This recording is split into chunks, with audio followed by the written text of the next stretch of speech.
So the real cost of an employee, and this should be a real light bulb moment for many business owners out there, and also for those people running EBUs, because we've got to work out what's everyone's highest value work.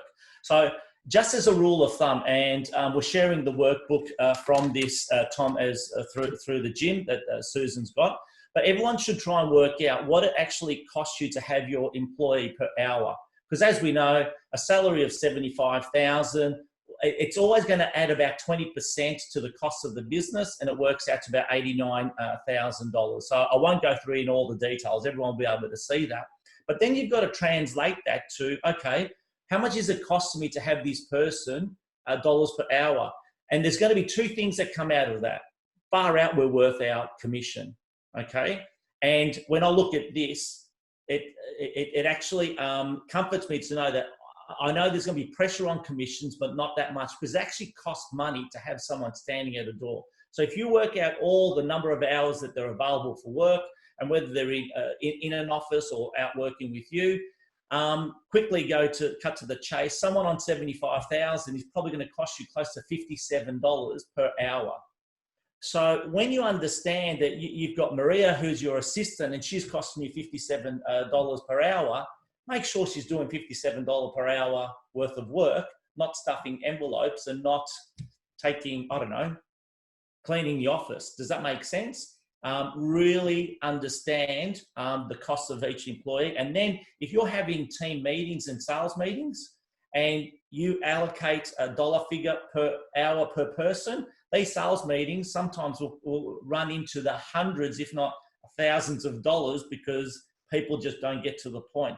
Does that kind of make sense? Listen, my life changed when I worked out my hourly rate, because all of a sudden I began feeling guilty, wasting time doing stuff. For some reason, it was like a rubber band hitting your hand saying, remember, like, is this, like, so the issue is, I think everyone should actually do that exercise. I mean, I know you're talking about an employee, but you should also do it for yourself, because if you're sitting there in the corridor for 20 minutes having a conversation, you just know that may have cost you $63.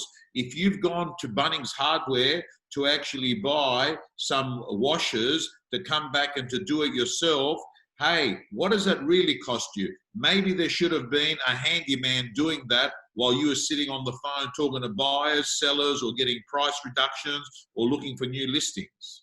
Would you rather be an agent that has got a high success ratio, or an agent that really can get into a lot of doors and actually list more properties than the guy that has a lot of doors? And I'll tell you why. Because I actually think that ultimately the guy that's going to go into a lot of doors is going to get a lot of practice. And when you get a lot of practice, you're going to get better. And then you're going to eat the other guy, because you're actually going to be better and you're going to get into more doors. Yeah.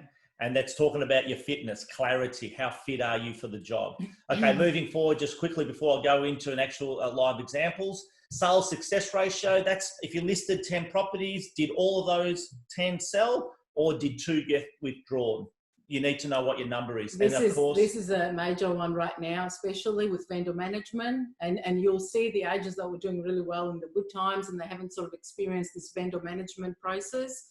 This is a critical one, and it's training. And I said something just before I came on, Maria. A guy said to me, "Oh, Tom, I don't have a problem with vendor management. I'm very good." I said, "I know you would, but you're going to have a problem in 3 months." And then he goes, "Why is that?" I said, "It's simple. You've got 1 listing now. Wait till you got 50. Yes. And it's just having those critical conversations, you know, and finding out. And I feel people are worried about having those critical conversations because how they're going to be perceived by the vendor, or not to say the wrong thing. If you're going into helping someone with that attitude, you're not helping them. It's not about you, it's about them. So you've got to be brutal sometimes. You've got to give them the honest truth and find out motivation. And if they don't have to sell right now, tell them to not sell. But if they do, then give them the truth. Maria, I think fundamentally, if you have lied to the owner and given them false hope at a listing presentation, you're always going to struggle with vendor management, because ultimately you don't have the permission to have that conversation because you said something that wasn't achievable. I think people that are good at vendor management actually set it up that there is going to be vendor management, and that they're not about to win the lottery. No. Yeah. I'm going to skip. This one is actually how to work out your sales agent business plan. I'm actually going to go straight into an actual one that I've done on a slide. It's given you a test drive of Real Estate Gym. Let me tell you, if you're a subscriber and a member of the gym, you'll be getting videos from our co-coaches all the time. You'll be getting mentors, you'll be getting scripts, you'll be getting dialogues, you'll be getting templates, and most importantly, My Prospector, your personal accountability system to make more calls, get more appointments, get more listings. From around $10 per week, realestategym.com.au, your personal coach.